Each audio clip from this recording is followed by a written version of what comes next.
자, 오늘은 선언문에 대해서 알아보도록 하겠습니다. 그럼 선언문이란 도대체 무엇이냐? 어떤 국가나 단체 또는 개인이 사회적 사건에 대한 입장과 주장을 널리 알리고 사회의 변화를 촉구하기 위하여 쓴 글을 이야기합니다. 자, 예를 들어보면 기미독립선언서라든지 미국 독립선언문, 그 다음에 프랑스 인권선언문, 각종 시국선언문들, 자, 이런 것들이 예가 되겠는데요. 최근에도 이제 세월호 사태 때문에 그 아픔을 많이 느낀 국민들이 시국선언시 선언문을 많이 쓰고 있고요.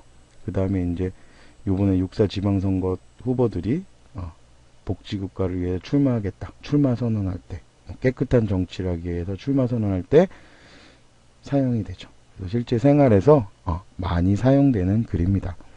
그러나 우리에게 선언문 하면 좀 낯설죠, 아직.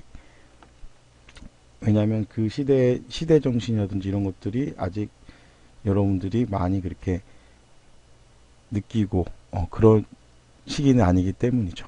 예. 그러면 선언문의 특성을 알아보도록 하겠습니다. 자, 선언문은 전체 문, 전문, 그 다음에 조항, 그 다음에 선언 시기, 자, 언제 할 것이냐, 그 다음에 선언의 주체, 누가 할 것이냐로 구성이 됩니다. 그래서 주장의 역사적 정당성을 부여하기에 여러 가지 근거를 제시해야 돼요. 어떤 주장하기 위해서는 당연히 적절한 근거가 당연히 제시돼야 그 주장이 정당성이 있는 거죠. 그 다음에 독자들의 공감을 얻기 위해 강렬하고 인상적인 표현과 문체를 사용해야 돼요. 그러니까 독자들의 공감을 얻기 위해서는 좀 객관적인 그런 느낌을 주어야 되기 때문에 문어체를 많이 사용하고요. 그 다음에 이제 진중한 분위기, 엄숙한 분위기, 그 다음에 객관적인 느낌을 주는 그런 태도로 당당하게 많이 이야기를 해야 상대방에게 공감을 얻을 수가 있죠. 예를 들어서 구어체로 평소에 말하는 말투로만 글을 쓴다면 상대방이 되게 주관적으로 볼 수밖에 없겠죠. 예. 선언문의 기능에 대해서 알아보겠습니다. 자, 선언문을 하면 어떤 역할을 하느냐. 당대 사람들에게 시대 정신과 지향하는 목표를 구체적으로 제시해줘요. 그러니까 그 사람이 선언하기 전에는 약간 뜬구름 잡듯이 사람들이 생각만 하고 있더라도 이 사람이 강하게 이렇게 하자 이런 식으로 얘기하면 그렇지, 그러면서 구체적으로 이렇게 돼야 되겠구나 정확하게 나오게 되겠죠. 그 다음에 이제 민족과 시대를 뛰어넘어 후대에까지 오랫동안 그 정신과 뜻을 전달한다. 자, 이건 무슨 말이냐면 우리나라의 이제 기미독립 선언서를 보게 되면 우리가 일제강점기에 얼마나 독립을 원했는지를 지금도 알 수가 있죠. 이 글을 읽음으로 인해서. 그래서 이제 후대에 그 정신과 뜻을 전달하게 되죠. 그러니까 그 시대의 정신이라는 게 그 시대 사람들은 다 알지만 후손들은 정신을 잘 모르잖아요. 그 어떤 정신을 가지고 있는지.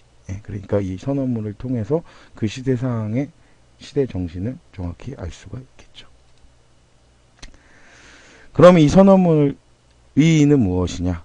자, 문제의 중요성을 선명하게 인식해줘요. 그 문제가 이렇게 중요해, 이렇게 해야 돼, 강하게 얘기하기 때문에 중요성을 알게 되고요.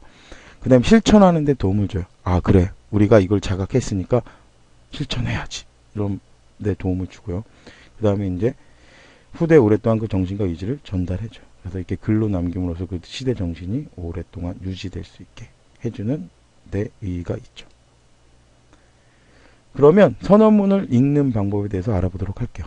자, 선언문을 읽는 방법은 사회 문화적 배경을 고려해서 읽어요. 그 사회 문화적 배경을 따져보고, 그러니까 이게 맞는지 안 맞는지 이 주장이 이렇게 파악하는 거죠. 그 다음에 선언문의 주장을 파악하고 그 정당성을 따져보며 읽어요. 그러니까 근거를 바탕으로 해서 이 주장이 옳은지 나쁜지를 갖다가 따져봐야 돼요. 그 다음에 이 선언문의 영향과 의의를 생각하며 읽어요.